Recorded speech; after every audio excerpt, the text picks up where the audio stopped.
Welcome to the deep dive. Today we're diving headfirst into your sources, and they are, well, let's just say they're pretty spooky. It's a whole world of suspense and, I guess you could say a bit of creeping dread. Yeah, you could definitely say that. I mean, we're dealing with excerpts from Bram Stoker's Dracula. Not exactly sunshine and rainbows. Absolutely not. And we've got all sorts of stuff here. Letters, diary entries, even some news clippings. Talk about a real-time view of this, well, terror, really. And it all happens like boom, boom, boom, between May and September, with a final note from, years later. It's like we're putting together pieces of a giant scary puzzle. And that's what we're going to do, right? Unpack all these clues and figure out what's happening, see how this sense of dread just takes over. And of course, we've got those brave souls who decide, hey, we got to fight this thing, this evil, this whatever it is. Exactly. So let's start at the beginning. Jonathan Harker, off he goes to Transylvania, gets a letter from Count Dracula himself, and it's all, polite and welcoming, but there's something not quite right, isn't there? Yeah. Maybe a little too formal. Yeah. Maybe a bit creepy. Yeah. Dated May 3rd, all proper, all about the travel arrangements. But even I have to say, something just feels off, like too polite, almost, rehearsed. And then, boom, May 4th, he meets the landlord.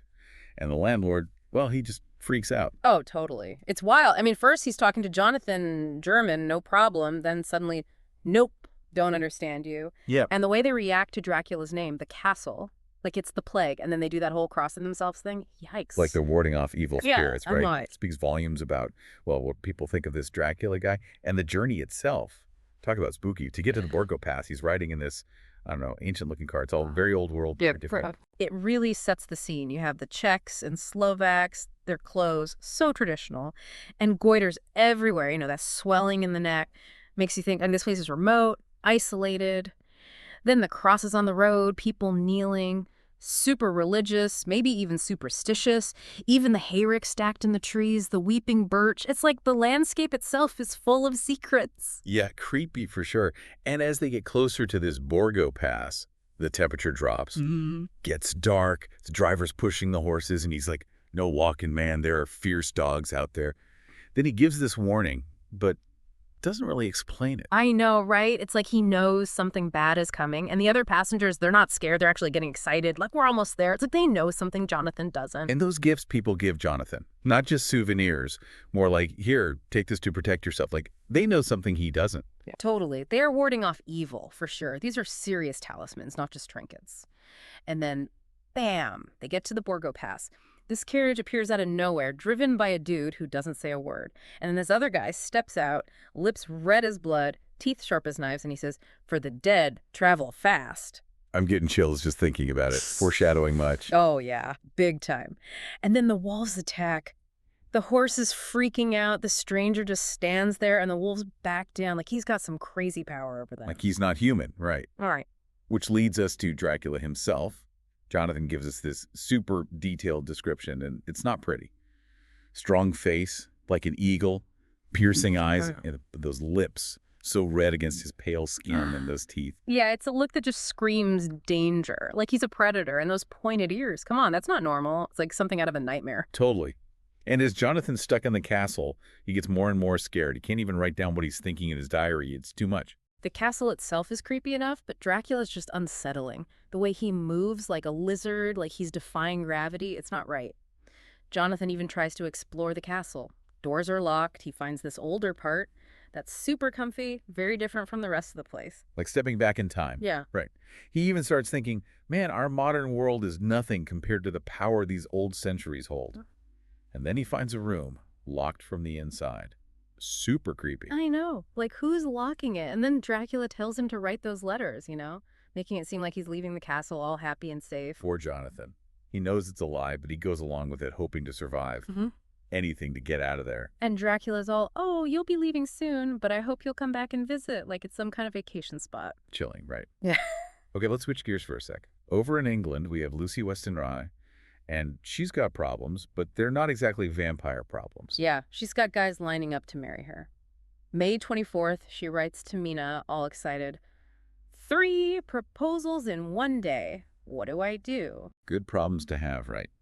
We've got Dr. John Seward, Quincy Morris, and Arthur Holmwood talk about a love triangle, or I guess a love square. More like a love pentagon if you count Mina and Jonathan. But it shows you, like, how normal their world is compared to what Jonathan's going through. And Mina, she's always there for Lucy. Best friends forever, sharing secrets, supporting each other. It's really sweet, actually. Yeah, they've got each other's backs. It's a good contrast to the darkness that's coming. Meanwhile, back in Whitby, we've got the old guy, what's his name? Mr. Swales, the one hanging out in the graveyard. He's a real piece of work. First, he's all superstitions, ghosts, those are for fools. Like, he's so rational, so above it all. Yeah, he's like, look, it's all made up to scare people, those inscriptions on tombstones, nonsense. And then he goes off about the Day of Judgment. Like, he's got it all figured out. But then, later on, he has this heart-to-heart with Mina right there among the graves. And it's like he drops the act. You can tell he knows he's not long for this world. It's a really touching scene. He's still trying to be funny, but there's the sadness underneath. He talks about death coming on the wind, bringing all sorts of bad stuff. Loss, pain, you know, the heavy things. Deep stuff, man. Okay, now things get real. The Demeter arrives in Whitby. Out of a crazy storm, all sails up, and no one's steering. Yeah, talk about a ghost ship, right? Like, it just appears out of nowhere, like it's defying the storm. But then they find the captain, dead, tied to the wheel, and the crew, gone. So creepy. The ship, the Demeter, it's from Varna, Russia, carrying silver sand in these wooden boxes full of dirt, addressed to a Mr. S.F. Billington. Doesn't sound scary, but... But you gotta wonder why dirt. What's so special about it? And then there's that dog that jumps off the ship and disappears. And then a local dog, a huge mastiff, is found dead. Something nasty came off that boat. Yeah, and those log entries from the captain. Yikes. He describes this tall, thin figure, pale as a ghost, walking on the ship. They try to stab it, but the knife goes right through. The log is like a step-by-step descent into madness. One by one, the crew are picked off. The mate goes nuts, searching the cargo holds. And the captain, he's just waiting for the inevitable. You can feel the terror in his words. Truly terrifying. Super creepy. Okay, back to Lucy. Remember those little signs Mina was noticing? Oh. Well, they get way worse, fast. Oh, yeah. Lucy is pale as a sheet. Her bones are sticking out. She can barely breathe. It's like something is draining the life out of her. And that's when Van Helsing shows up. He's like, whoa, she's lost a lot of blood. Got to do a transfusion, stat. This guy is clearly not your average doctor. He's got this air of authority. Like, he knows stuff that other doctors don't. And he's right. Something weird is going on. Yeah, I mean, first Lucy seems to be getting better. Then suddenly she's worse than ever. Then the craziest thing happens. Her body disappears from the coffin. It's like, what? How is that even possible?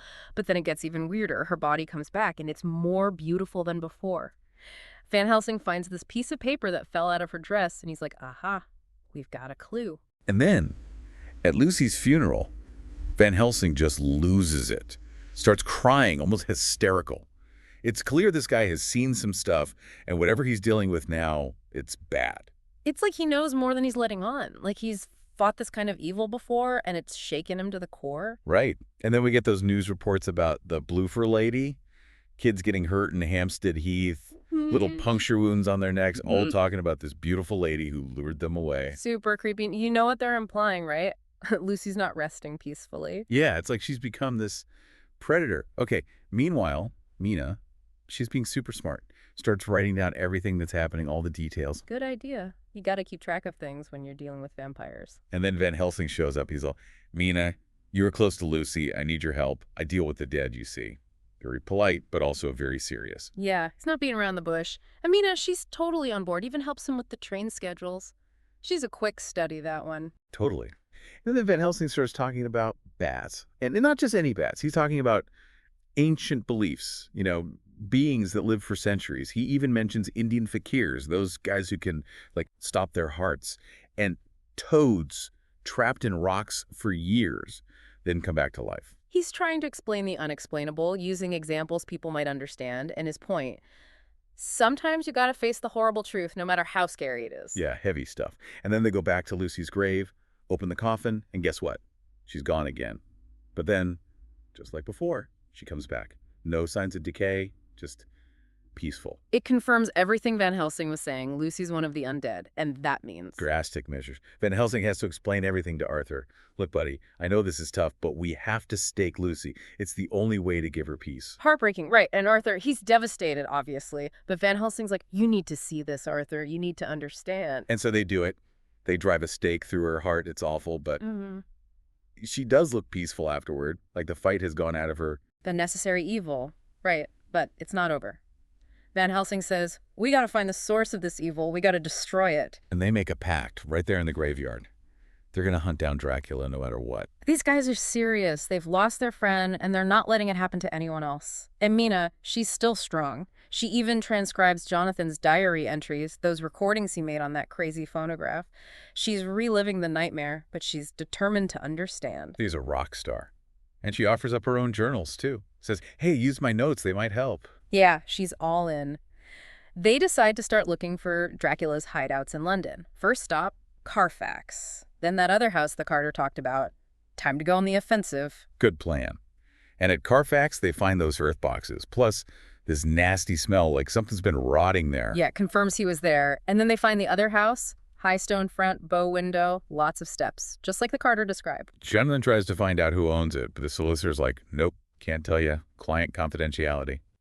Lawyers, right. But Van Helsing's got a plan. He knows how to work the system. Says, we'll get in there legally. Smart. Now, Renfield, he starts acting all normal again, wants to be released from the asylum. But Dr. Seward, he's not buying it. Of course not. He's seen this before. Every time Dracula's active, Renfield either goes nuts or acts super sane. It's creepy. And sure enough, Renfield freaks out. He's like, he's here. I saw him in the mist. He's real. He's angry. And he promised me things. Yikes. Promises from Dracula? That can't be good. Not good at all. And then the worst happens. They go to Jonathan's room, and he's basically in a trance. And Dracula, he's forcing Mina to drink his blood. That's a huge violation, and it creates a bond between them, a dark bond. Dracula looks like a demon, seriously terrifying. But Van Helsing, he's prepared. He's got the sacred wafer, crucifixes, and when he uses them, Dracula vanishes into thin air. Like he can't handle the holy stuff, confirms he's pure evil. Poor Mina, she's traumatized. Can you blame her? But she's brave. She tells him everything. How she fought him, how he forced her to drink that blood. It's awful. She's incredible, giving them all the information, even though it's painful. Van Helsing then says, okay, we're going into that second house. Legally. Think of it like a burglar taking over a place and pretending he owns it. That's Dracula, all right. Trying to blend in, pretending to be normal while he spreads his evil. They check Carfax, same as before. Then they go to the house. 8 earth boxes, but one is missing. He's on the move. They're close, but he's one step ahead. Van Helsing realizes he can hypnotize Mina. And when he does, she's linked to Dracula. She starts describing the sound of water. He's on a ship. That bond between them, it's a double-edged sword. They can track him, but he's getting to her too. Van Helsing knows time is running out. that mark on her from the blood, it's a ticking time bomb. Van Helsing figures it out. Dracula has gone back to Transylvania. Yeah. By ship. Used that last earth box to make his escape. Smart. He was always planning for a retreat. Van Helsing compares him to a man-eating tiger. Yeah. Relentless. Always hungry. And he's not just a mindless beast. Van Helsing says Dracula is cunning, patient. He's learned new languages, new customs. He knows how to blend in. Scary, right, but also kind of sad. Van Helsing says if he wasn't evil, he could have done great things. It's like his potential for good just twisted into something horrible. Now, here's the thing. Mina wants to go with them to hunt him down. She says, look, I can feel him, sense his will. We can use that. She's not backing down. She's putting herself in danger, but she's also their best weapon. But there's a problem. What if Dracula turns her completely... They make this horrible promise to kill her if that happens. The ultimate sacrifice. They love her, but they can't let her become a monster. So off they go on the Orient Express, chasing Dracula to Varna. Talk about a high-stakes train ride. Mina, she's in and out of these trances, sleeps all day, then wakes up at sunrise and sunset. That's when they can hypnotize her. She tells them Dracula is on land, near Galatz. Every minute counts. He's getting closer to home. Van Helsing, he figures out the route. Dracula's using locals, Slovaks, and this guy Skinsky. But Skinsky's dead. Van Helsing says Dracula killed him to cover his tracks. Ruthless. He's not taking any chances. Van Helsing says, we got to go to Transylvania, purify the source. If he gets back to his castle, Mina's doomed. It's a race against time. They got to stop him before he gets back to his full power. They get ready fast. Yeah. Lord Godalming, Mr. Morris, they're funding the whole thing. They split up. Van Helsing and Mina by train to Veresti, then carriage to the Borgo Pass. Jonathan and Lord Godalming by steam launch. Dr. Seward and Mr. Morris on horseback. Covering all their bases, they're determined to catch him. Jonathan, he's worried sick about Mina and Van Helsing. They're going right into the lion's den. And it's getting worse. Then Helsing writes about the weather, how Mina's getting weaker during the day, but then super alert at night. Yeah. And his power to hypnotize her, it's fading. Like Dracula's control is getting stronger, and then bam, they run into these women in the snow. Beautiful, seductive. But the horses are terrified. Yeah, not your average ladies. Mina, she's calm though. She warns Van Helsing. She can sense the danger because of that connection to Dracula. Lucky break. Van Helsing, he does what he has to do. He stakes those women, describes it in detail, and you can tell it tears him up inside. But he knows it has to be done. They're guarding Dracula's tomb. Ancient evil, gotta be stopped. They melt away after, like they were never real. The ultimate destruction of evil, right? They keep chasing Dracula through the mountains, wind howling, snow everywhere. But he's always ahead, like he's gliding over the terrain. Unnatural speed, yeah. He's heading home, and nothing's gonna stop him. Or so he thinks. 7 years later, we get this final note. It's sad, remembering all they went through. But they're happy, too. They name their son Quincy after their lost friend. They go back to Transylvania, and all signs of Dracula are gone, like the land itself is healed. But the memory of what happened, of Mina's courage, of the men who fought alongside her, that's never going away. What a powerful ending. The past is gone, but the memories, the bonds they forged, those will last forever. So there you have it. A story of darkness and light, of terror and bravery.